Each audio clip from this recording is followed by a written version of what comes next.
Good morning. I'm going to today show you how to do dried beans the quick and easy way by first taking out a package of your preferred dried beans, anyone's. Today's happens to be baby lima beans, putting them in enough water, as you can see, to create a high boil.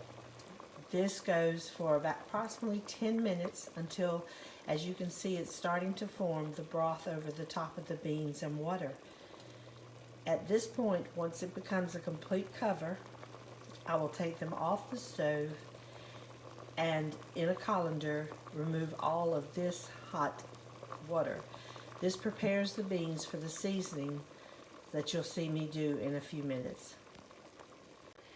As you can see, the 10 minutes has provided the beans to increase in size.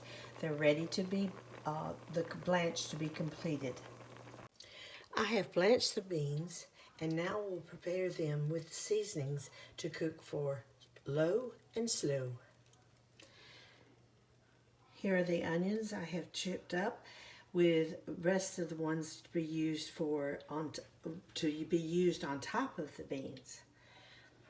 You can see my broth and my smoked Boston butt drippings in the same thing. I may have to add more broth, so I have it available. You can tell that I have replaced the beans back into the same pot with the chopped onions and the broth.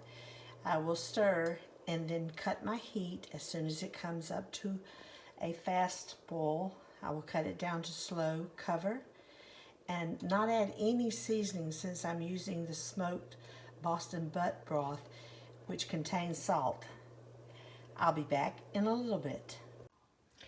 Today I've added some Thai basil to mine along with some black pepper, just to show you how you can use different varieties of herbs in your cooking as well.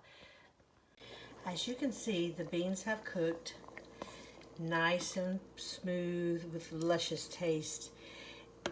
While that was being done, I made some cornbread, onion cornbread.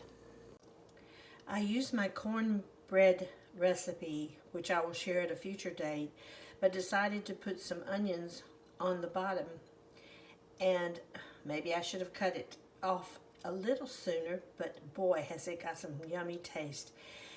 Try it sometime. One more trick. If you notice, there's a wet towel over one of my cutting boards.